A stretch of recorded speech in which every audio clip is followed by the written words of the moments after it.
I'm looking around and I can see guys smirking, but they know I'm really mad. So I grab it again. Boom! It didn't break. Draymond goes, "Hey, coach, you better get in the weight room." Everybody cracked up.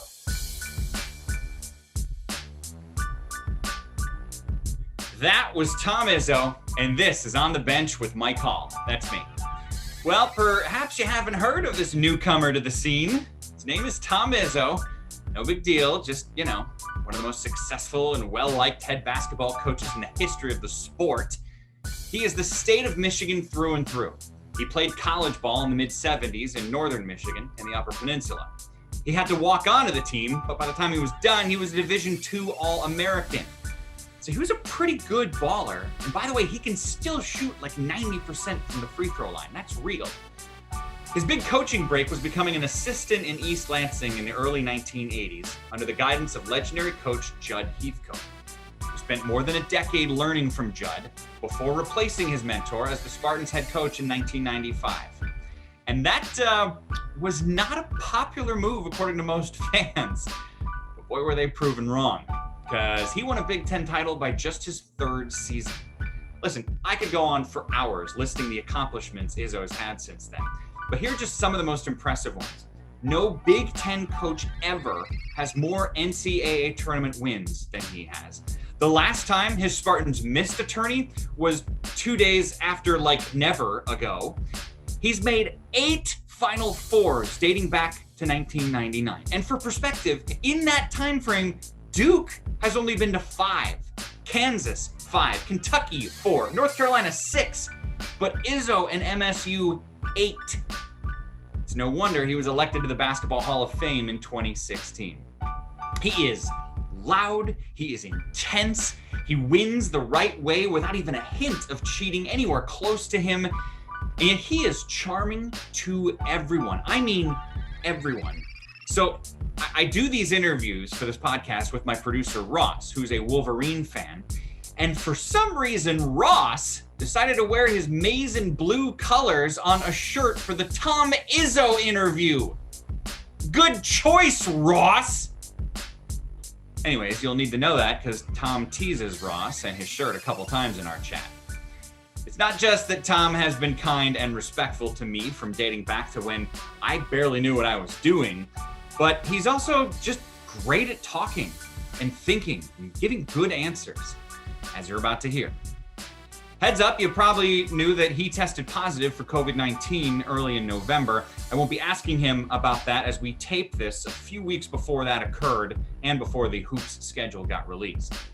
I started off our chat by reminding Tom Izzo he's now coached 25 seasons at MSU. And then I asked him, you got 25 more in you? Nope, I don't. But I got a few more in me, I promise you that. It's been interesting, Mike, because I remember, as I look back and try to follow different guys, whether it be Boeheim or Krzyzewski or, Jud and Bobby Knight, Gene Cady, and all the different guys that I kind of grew up with, Roy Williams, and, kind of in that Calipari, Jay Wright a little bit era now where, I decided that I'm going to coach until I don't want to take red eyes from Vegas to Florida. I think that's the key for me. It's, I don't enjoy what I'm doing, and it's been challenging, as you can imagine, these last few years at Michigan State, been challenging. And then this past year, with Cassius's thing and now the pandemic, it's been challenging, but somehow we won 3 out of 4 Big Ten championships. So maybe we'll just keep it rolling. Right. Well, if you're going to retire when Red Eyes stop being fun, that means you're retired 20 years ago, roughly? I didn't mind some of the Red Eyes, met a lot of good people, so I'm not saying they're fun, but they're tolerable. When they get intolerable, then I will probably say sayonara. You mentioned all those greats when you kind of became a head coach. I am very fortunate that I've been able to build a relationship with you and a handful of people. I never got to know Jud. I never got to know him. I know you've talked about how great he was as a person. How funny was Jud Heathcote? Oh, he used to have a card here, Mike, that in the spring it would be called, 2 things happened in the spring. Everybody in America called Jud for a recommendation. guys he didn't even know, because Jud was thought of as an honest guy, and he would tell it like it is. Like if a kid called and that he maybe worked camp, he said, I don't know you that well to call on that job. If there's a bad job out there, I'll call for you on that one, But he had a little card, it was called Jud's Jokes. And guys used to call him on the banquet tour, and they would always get a couple of jokes. The problem is, as he got older, the jokes got raunchier, so nobody could use them unless they used them at a stag affair, But, and I heard the same jokes 200 times. And if I didn't laugh each time, I was fired. So it was a good deal for me, too. Give me one of them. Oh, God. I can't even remember him anymore. So you caught me at a bad time. But he had some jokes. He'd had some jokes that he'd tell in front of the president, or with his wife sitting in the audience. That weren't real bad. But if I said those kind of jokes in front of my wife, divorce, probably this day and age fired, and then I would probably get sued by a lawyer, so it wouldn't be good. Did he crush in the living room on recruiting then? You know what? He was, sometimes he crushed me. In other words, I'd work all this time on a recruit. I'll never forget one story. We're recruiting a kid named Todd Lindemann, who ended up going to Indiana. He was a 7-footer. He lived 9 miles from my house in Iron Mountain. I grew up, I knew all of his uncles, all of his people. I mean, I thought this was a shoe-in, right? I couldn't get Jud to go up there. He said, there's no damn player in the UP. He said, there's no way. I said, well, Bobby Knight's been up there and different guys from different schools, and so Jud never hunted in his life. Now remember, Jud was from North Dakota. So he'd rip me about being from the UP, but he was from North Dakota, which is a suburb of the UP, as far as I'm concerned. And so we get into the house, and Jud says, hey, where's all the golf trophies? The guy up there, it was like Jed Clampett. He had stuffed animals. And in fact, his dad, when he came walking into the house, had a leather bag with 2 bloody rabbit heads on it. That's how we started the interview, And so Jud flunked that one. I worked on that kid for 2 years, and he started talking about different things that had nothing to do with hunting and fishing. So Bobby Knight went out and got him. So I always blame Jud for that. In all your time, you don't have to give me the name, but what was like the weirdest recruiting story? Where you just you left the home or you left the gym and you were like, what just happened? Well, that was one of them, but I'll tell you another one is that we recruited a kid that, wasn't maybe the best student. And we went into the house, and the mother was really high on academics. And Jud says, so what do you want to study? And this was 20 years ago, 30 years ago. And he said, well, his mother said, well, he wants to get into computer science. That was the new in thing, that you had to almost be Einstein to get in. And Jud looked at him and says, there's no way you can pass those classes. We didn't get that kid either. So I walked out of there. I said, nice job, Jud. His honesty was the greatest thing I learned from him. Yeah. His honesty, once in a while, hurt him. Those were a couple of instances. What was the transition like? I mean, did he ever give you like, hey, pat on the shoulder, here's the advice you need to know about being the head coach here? You know what, Mike? He did something that was unbelievable. First of all, I got the job ahead of time. As everybody know, I was coaching waiting. He was going to give it up that spring, and he decided to stay another year. And so he stayed another year, which didn't bother me at all. And he gave me more responsibilities. But every time I'd make a suggestion on the bench, he'd let me know that this is my team still, not yours, So that was kind of an interesting, but I had a great relationship with him. But when it ended, I hired Tom Crane, brought him in. Brian Gregory had him in. And Jud was supposed to be done in April, end of the season, April. So it's April, and he's still in his office. It was May, still in his office. It was June, still in his office. Me and Tom Crane are in my office next to him, piled on top of each other. And then we went on the road the whole month of July like you used to do. I came back in August. He was still there. And he says, Sunday, well, I suppose you want your damn office. I said, no, take your time, Season's starting tomorrow, but no big deal. And so, about a week later, I come walking in. office is empty, his office. Not a picture on the wall, nothing. I poke my head in there, and he's sitting at his desk. And he gets up, he flips me the key. He says, now you got your damn office. And he walked down the hallway. And I said to him, I looked at it now, and I said it was like the guy leaving the Wild Wild West, just kind of walking into the sunset, you know? So I look around, there's nothing there. I pull open the drawer. There's a legal pad, and that I'm trying to find to this day. He had listed 74 things that I should do as a head coach. Really? And the first one, the very first one, was take care of your secretaries and your janitors. They're the most important people to you.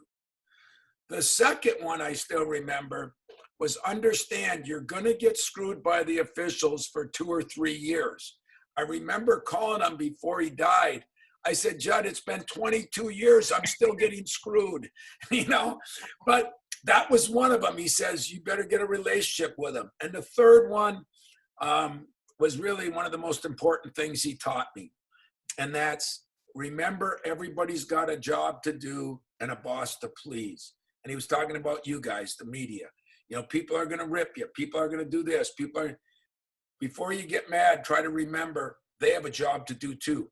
And they have a boss to please just like you do. I have 500,000 bosses to please because of all of our alums, but I got his point, and I thought it was great. And, you know, my secretary, lawyer, now retired, somewhere in my mess of 25 years, I have to find that, because if I ever wrote a book, they were all the best. I mean, take care of your family, you know. I mean, there were just so many cool things. There were 74 things. I mean, some of them were goofy, you know, talking about trainers, he just had a list of everything. And I'm only mad that I didn't capture it and put it up on my wall, because it's worth a lot to me. But I did abide by 90% of them, you know, and so that was the best thing he gave me. Oh man, I hope you find that one day. Yeah. That would be such a cool moment. It's funny you say that about everybody's got a job to do, because I remember, so you were always nice to me when I was at ESPN. We weren't close or anything, but we had a few chats. Right. And then when I got to BTN, our first year, I was doing sideline for one of our games. It was one of our big games. I might have already told you this story, but and you did the pregame chat. You know, we chat with the play-by-play and the color, and you gave me a couple minutes, and then we headed on out. And Matt Larson, like 5 minutes later, comes out and not frantically, but hurriedly, like grabs me. He goes, "Hey, coach wants to talk with you again. Just come back here." And I was like, "Oh, what did I do?" You know, and so I walked back, and you were in this, you know, back room, and you were kind of pacing back and forth, and you're like, "Hey, I just wanted to clarify something. I said this. I wanted to let you know I actually meant that, and I didn't want you to be." And I was like, "Who does that? Like, that's not." There are no coaches who are like, "Hey, I want to take an extra effort to try to help you do your job better." And it was such a, I don't know, it represents so much of what I've always found you are to other people. Well, don't give me credit, give Jud credit. And I mean that, you know, he was, I'll never forget one time we were in Jennison Fieldhouse. It was in like my first year as a full-time guy. It was 3 years as a GA. And then my first year as a full-time guy. And the year wasn't very good. We did not have a very good team. And so there were people writing about firing Jud. So we have 1 day a week where practice was open. The media was all there. Some of those guys had written articles in the Detroit paper, the Lansing papers about firing Jud. And he's over there telling stories, telling jokes. So he comes walking back. He's got his arm around 2 guys, and he's telling them jokes across the way. And I'm sitting there, and 2 of the guys had really ripped him to fire him. And so that's when I asked him later, you know, how can you do that? He goes, you got to separate, man. You got to separate. You got to understand. And so in a way, if you don't help somebody do their job, meaning you need information, I need information, why are you mad at them for, you know, saying things that maybe aren't true or that they figure out on their own? So I've always been pretty open, as you know, and once in a while it gets me in trouble. And a couple of years ago, I couldn't be as open on things and for reasons, and I wasn't, and everybody, well, what's wrong with him? But for the most part, I've had a great relationship with all of our media, because I think like you and the Big Ten Network, you know, you got to give Delaney a lot of credit. You got to give all you guys credit because some of you guys have been there a while now. I mean, we've got maybe one of the best things in college athletics. And I'm not saying that to promote I'm saying that because I was a part of flying out to Vegas when it was nothing. And we were going out there and Jim asked me to go to try to, you know, recruit some sponsors and all this. And I'm looking at him as I get out there and all these different things were going on. And I said, this isn't going to work. Are you crazy? We're not going to be able to do this. Oh, wow. You know, 20 some years later, whoo, it's gone good. So you guys helped us, which means you helped me. So then I got to help you. And that was one of other Jud's lines on his thing that I do remember. A good deal is only one when it's a good deal for you and a good deal for me. If it's a good deal for just me, not a good deal. Good deal for just you, not a good deal. So all those little things, I call them Judisms.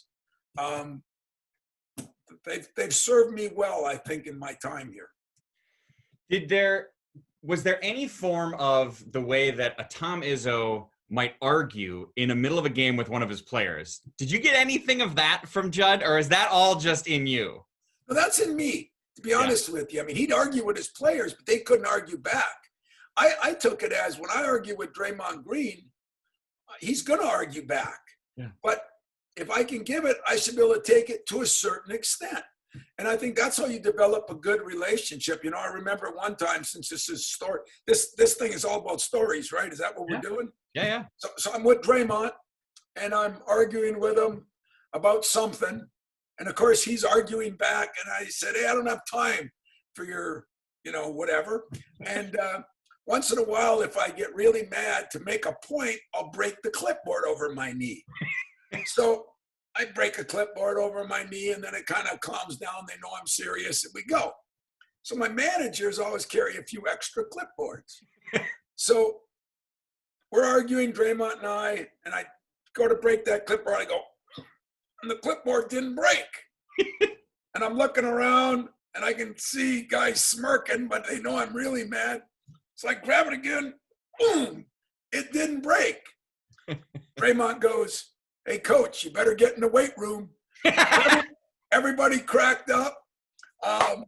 We went on to win the game, and I find out after my managers had changed over from those hard cardboard ones to fiberglass ones. So now when I want to break a clipboard, man, it's a lot of work. So Draymond kind of started that era, made a joke about it. Players still talk about it to this day. Oh, that's great. Give me your best guess. How many broken clipboards have we gone through? 20. Okay. That's pretty good. No, yeah, not bad. Maybe one or two a year back then. Back then, probably 3 or 4. Now you got to be more mellow. You know, if you break a clipboard, somebody might sue you for it. So I don't do as much as I used to do. Right. You know what's funny though? Like, I feel like that's something, if you haven't been around closely your program or watched your teams closely, like, you don't get it. That's when things are going well, is when you guys are heated. Like, we've got our top researcher is a Spartan here at BTN. His name is Harold. He's wonderful. And he was telling me, he was like, remember the Penn State game last year? They're down 19, and then they started arguing. I knew the second they started arguing, they were going to win the game, and you did. Yeah, that's kind of un-American. I mean, it's not the norm. But you know what? One thing I say, if you ask me what I thought my strength was as a coach, I mean, everybody's going to say you have a relationship with your players, but I have a relationship relationship. That's the reason they all come back. And to have that, again, a good deal is a two-way street. They know that there's a certain level, you know, they can go to. And I've had guys that have gone 1 or 2 levels above. And once in a while, you know, like a Draymond or a Mateen back in the day, they were right. I mean, I don't know everything. Right. And sometimes I learn. And, you know, the clipboard, I said, you're right, Draymond, I got to get stronger, get these damn managers to get different clipboards, one of the two, you know. But I mean, my players will suggest things during the game. And if they're afraid to talk, you know, my rule is you can say whatever you want to me, but you better bring the goods. Right. And if you don't have the goods, then you're going to be held accountable to what was done. And there's been times that I'd be mad about something and a player was right. And I think I'm man enough to say, you know what? I screwed up. You were right. And when you do that, and then that filters down through the years, I think there's a better appreciation. So it can get out of hand if you let it go too far. Thank God I have a good enough relationship, or I spend enough time with them beforehand that they know. But at the same time, it's not run like a dictatorship here. I mean, people can say what they want and feel. And even a guy like Cassius, who doesn't say much, I think that game was one that he did, and okay. Right. Well, that's what I was going to say, like, because everybody's different, right? Like, some people don't respond well to yelling or don't like yelling. And Cassius is much, cool Cassius was his style. He told me once that sometimes when you would get really into it, he would start giggling and have to like cover his face because he didn't want you to see you laughing at him. Yeah, he does that. And yet, I want to make sure and everybody else knows, so much of it is like, early on, everybody's crazy when you're young, and it's not, your reputation kind of carries like everybody thinks we're the toughest team in America. I thought we had a couple of years in the last 10 years, we were softer than anybody. I felt like I was Doc Rivers talking about his team. We're mentally soft, and yet your reputation, and sometimes that hurts you with officials, you say, well, your guy threw him. I said, I don't have a guy out there that can throw anybody. We're too weak this year, So, but the reputation carries. I will say this, I just have had very few incidences with media, players, or parents. I mean, I think we've stayed on the same page for most of my career. And probably if I could continue this till the end, that would be what I'd be most proudest of, because that's hard to do this day and age. But for the most part, it's just like media. If somebody on talk radio is ripping me, I don't listen to it. I don't read stuff. I do watch BTN, so don't rip me. But if they do on, talk radio, because that's what you have to do. Right. And somebody says something, I'll call the guy, off the air, and I'll say, you're freaking crazy. What are you doing? This didn't happen, or once in a while I'll say, you know what, you were right. That was stupid on my part. Yeah. And so then there's a trust. And once there's a trust, everything changes. Right. Well, it's one of the many reasons it's worked so well for you. I always love going to games in East Lansing, because the way that building is, with the Izzone right there, I mean, it's everything you want college sports to be. The students are clearly important, which means they're more invested, which means they're louder. It's so hard to win.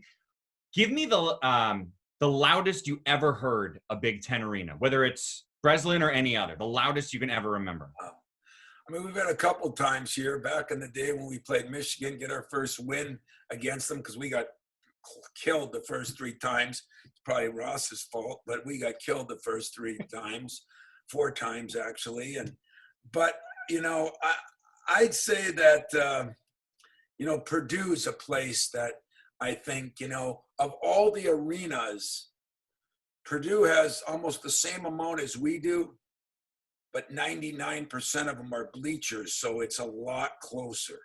We did something that was another Judism, that when they were in Jenison, our old field house, the students had all the seats down low. There was no money people then. There was no seats on the floor. And when we moved here, that's the one thing he asked for. Let's make sure we keep the students down low. Smart. And as you know, those are big money seats. And here, some people have them on one side. We have them all the way around. And that is one of the beauties. I give our university credit. I give Jud credit for having the foresight to see that someday that would matter. And the Izzone's been incredible. It's been pretty steady for a lot of years. And although again, we know your producer, Ross, what is he again? He's a person, but he's a Michigan grad, I think is what you meant. Yeah. And, one time we went down there, and that week before the game, they do all the interviews, And someone said, well, do you still dislike Michigan? And I said, well, of course I dislike Michigan. I said, my rival. Well, you want me to do hug and kiss them, you know? And I say, you hate your rival. The difference for me is I got to respect my rival. I had great respect for John Beilein, and that was good. So I hated my rival, but I had respect for them as a university.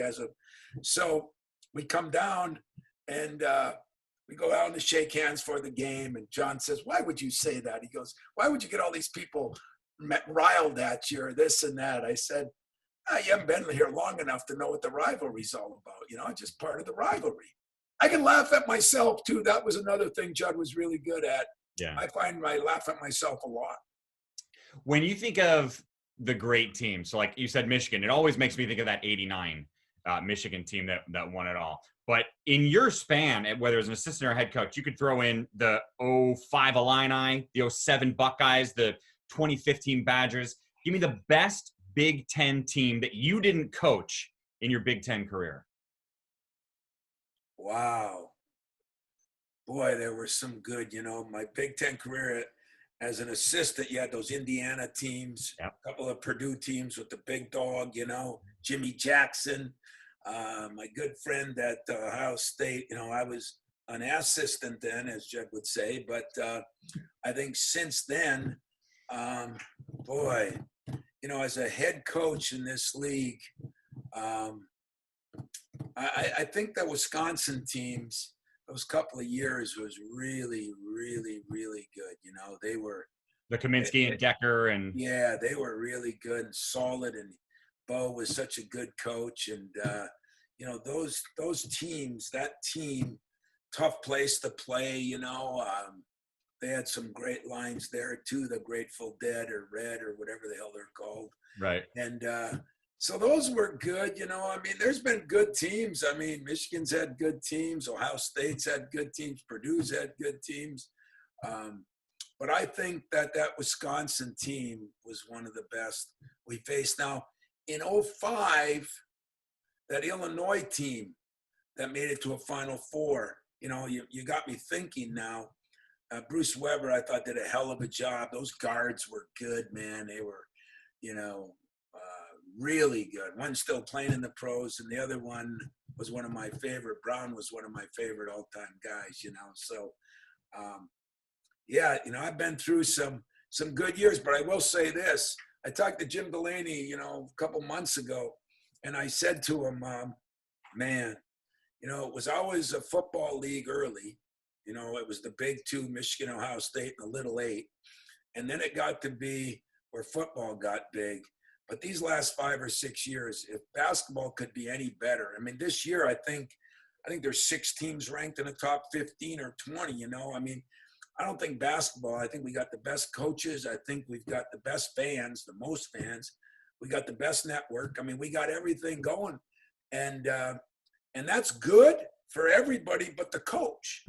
Because every time I say, well, look at the schedule, I say, well, that's a bad stretch. The problem is the stretch starts in January and it ends in March. It's all a bad stretch.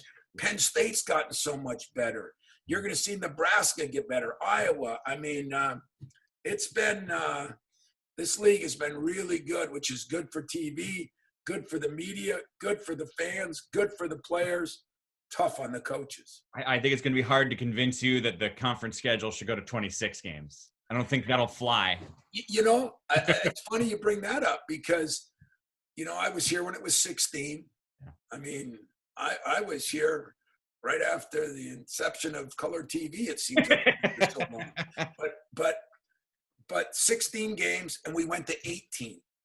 2 conference games seems like 4 extra games. I mean, that was a lot. Then we went from 18 to 20. And now, because of the pandemic, you know, there's talk about the 26. I say, why not? I mean, if that's what we have to play. But if we play 26 in this league, 13 and 13 might be a good record. Oh, yeah, absolutely. That's it. I wish all conferences and all sports would do that, you know, like if you would just have more games, because it would feel unfair to you and the rest of the Big Ten if you got to play all these hard games and everybody else is playing 8 or 9 Savannah States. on their schedule. That's not fair because then your record wouldn't look the same in comparison. Mike, that's one other thing I think that I tried to do early when I got this job is play that tough non-conference schedule. Yeah. And it hasn't made my overall record great, perfect, but I think it's really helped me, this program, the university, and even the Big Ten. For a while we were playing everybody. It was a who's who, and I think more schools are doing that now. And the only thing I missed by playing a total round robin is we couldn't play in some of those big games. There's just none left, But if this pandemic year, hey, if they want us to play the Celtics and the Lakers, I'm cool with it. I just want to play. Yeah. Well, there's a lot that's known about you, but you just used a phrase I think was interesting. I just want to play. You play a musical instrument that almost nobody plays. And I want to know the story behind how you first started playing the accordion. All right. I'll give you the story. I was in probably 5th grade. My mother had been a nurse. She's still alive. She's 94. She'll be watching this and be mad at me, but she was one of those brainiacs. I don't think she ever got a B in college. I didn't either. but we were in the same mold, and she was a very good piano player. And so somehow my grandfather played the concertina, I think it was called. It was an Italian kind of accordion, and Lawrence Welk was a big hit back there when I was in elementary school. And so I took up the accordion for my mother, not for me. And after about 6 months, they bought me one. It's sitting right over here in my office because I practice once a year for Christmas, And so I had a brand new accordion, and I've never had an injury in sports. I played football for even into college a little bit. I played basketball. But that year, I broke 2 fingers different times. I broke all my knuckles, all in the same hand in 1 year and a half. So I couldn't take lessons anymore, so I just kind of quit playing. I was in junior high. And then when Mariucci and I were GAs in college, we had to go to the Christmas dinner. You had to take a date. Neither one of us could get one, so we took each other. So we had to do something. We couldn't cook anything for the meal. Division II, you didn't have it catered or anything. So we had to bring something. So I said, listen, I'll play Jingle Bells, you sing. So I worked on my accordion. He was the world's worst singer. I mean, the guy was awful. So we were the hit of the show, though, just because I was crazy enough to do it. That was 35 years ago or more. And every Christmas, I still play my accordion. Now I do it for my radio show. And it's been fun. I do it for my kids at home, and everybody sings Christmas. That's the only thing I know is Christmas songs, though. I was just going to say, how many songs do we know on the accordion? About 10. Okay. Yeah, I got a guy here. In fact, Luana Simon, our former president's husband, is a really good accordion player. And he's trying to teach me the fight song. And I swear I was going to get it done. And then, some things happened the last couple of years, been a little crazy. But I always go over and meet with the alumni band every year. I was going to play the accordion there, and that would have been a big deal. They'd have played the fight song. I'd have played the fight song. Man, maybe I would have been the next Michael Jackson. Who knows? I love the idea of, I'm just thinking now about your wife, Lupe, like going to her parents and be like, trust me, he plays the accordion. He's the perfect catch. You guys are going to love him. He's the all-American boy. Yes.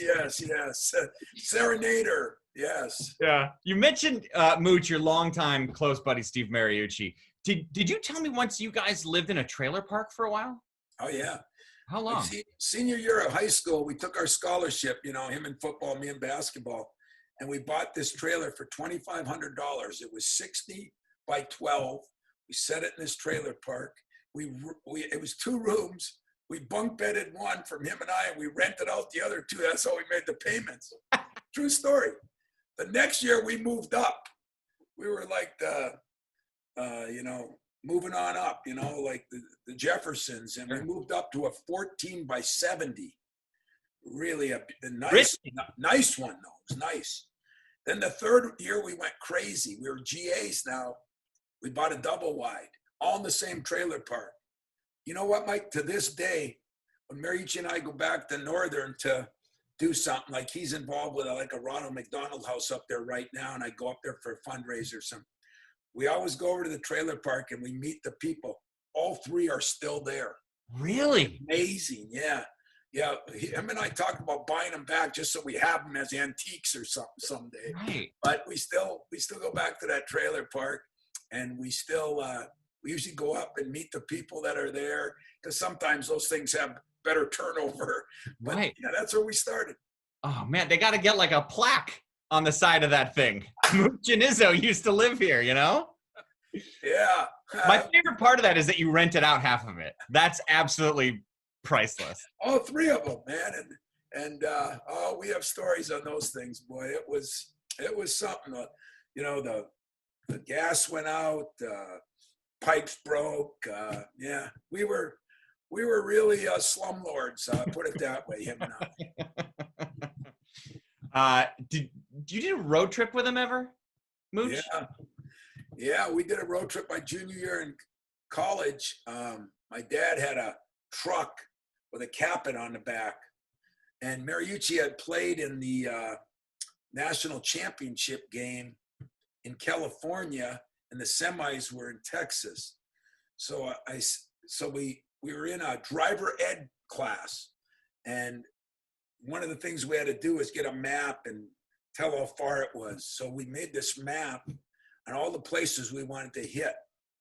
So in 23 days, we drove 7,500 miles with this little truck and this capot.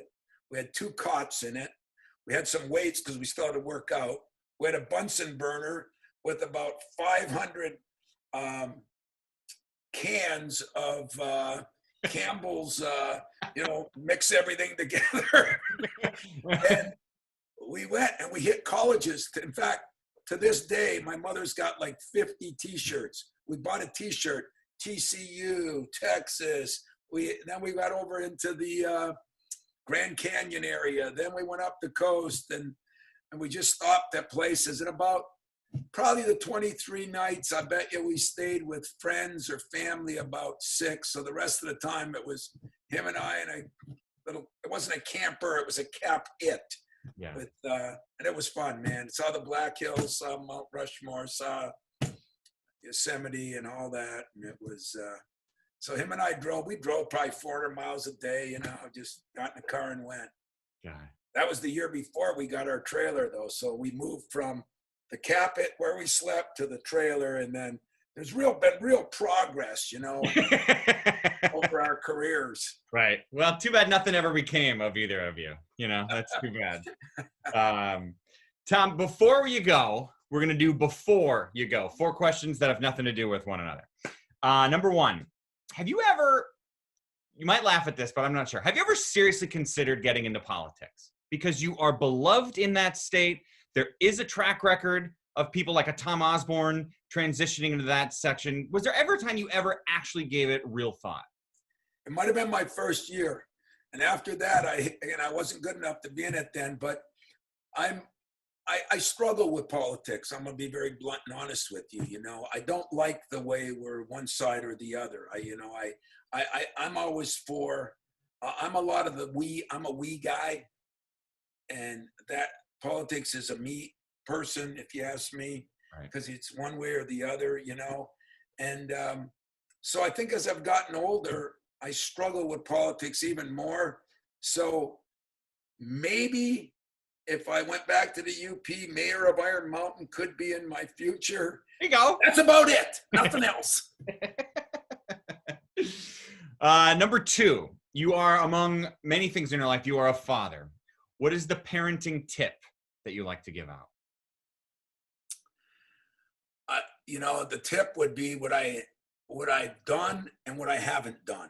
I think I've tried to give my kids good advice, but I think spending time in communication would be the tip I'd give out. I didn't get a chance to spend as much time, so how did I adjust to that? I did a lot of things early in my career where I took my team over to my house so they could be part of my family. And I think that's continued on, but my players, become your family too. And this job, especially early, consumes you. And I never felt like I did a good enough job. And thank God my wife did. But thank God, I think, I still talk to them about the accountability and discipline to be an athlete, to be a student, to all the things you got to be. So they've both been pretty good students. One graduated from here, one's on his way. They were not maybe great athletes, or anything, but they, knock on wood so far. One just got married a couple weeks ago in the pandemic, and they've been great kids. I've had no real problems. And I would say communication would be, I think that's the key to everything in life right now. And I think that's where you see some of the problems we're having. There's a lack of communications, a lack of accountability, a lack of discipline. And maybe the biggest one that I tell my kids all the time, whatever you want to get, you're going to have to sacrifice something. Nobody wants to sacrifice anymore. They just expect it's going to happen. So maybe if I pick two words, sacrifice, communication. Yeah, that makes sense. I do know, you said you don't know how Lupe did it. I know how, because she had an accordion player to come home to. What a romantic thing that was, man. Especially when I was off on just about every key. Like when I'm practicing at first, I can hear my kids up there going, ooh. Like, I never play till the night before my radio show. And I just try to bring it back, And wow, there's some wicked nights then. I bet.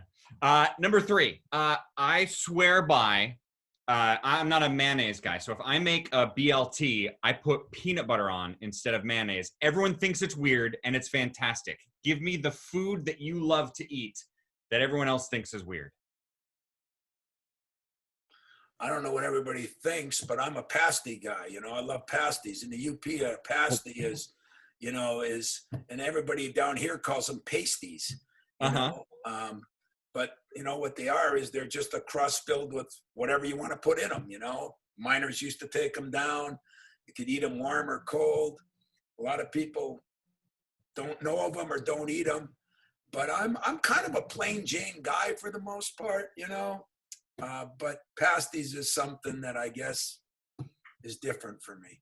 I got to say, I was very confused for a second, because first I thought you were thinking pasty like a pasta, and it was a different way to say it, and you were like going to mess with me on an Italian way I'm saying it. And then I was like, pasties has another meaning, and I thought, is that really what you're eating? But okay, we came brought home. Next time you come over our way, I'm going to get you one. Okay, I'm looking forward to it. Before we go, last one, number 4, I mentioned Lupe. Tell me the story how you met her. Well, it was funny because my sister-in-law, my secretary at the time, was married to Lupe's brother. And so she tried to set me on a blind date. And it was the night. That's her. That's probably her, so I'm going to mute her. I don't know how to do that, but you know what? This is a kind of a fun show anyway. Who the hell cares if the phone's ringing, right?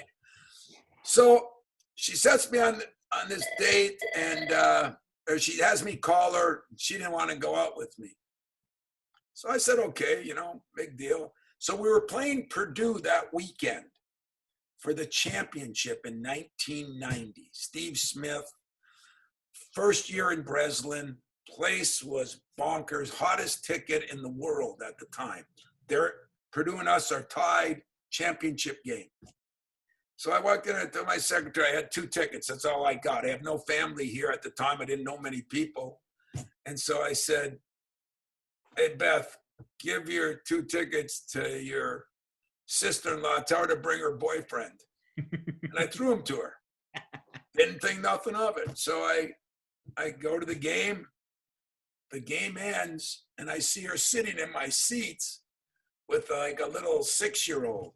And that was Beth's son, who now works for Michigan State, was our equipment man, was Mariucci's with the 49ers and Lions for a while. And so that's how I met her. I said hello then. Then I had to go to the UP to speak at a clinic at Northern. When I was up there, there was a guy named Buck Nystrom, who's famous here. He was a line coach here, and he had a truck, and he had a big board sticking out of it. It was at the football facility. I went over to see him. He's football coach, assistant at the time. I walked around and he yelled to me, and I looked up and I walked right into the board and I put a big gash on my eye.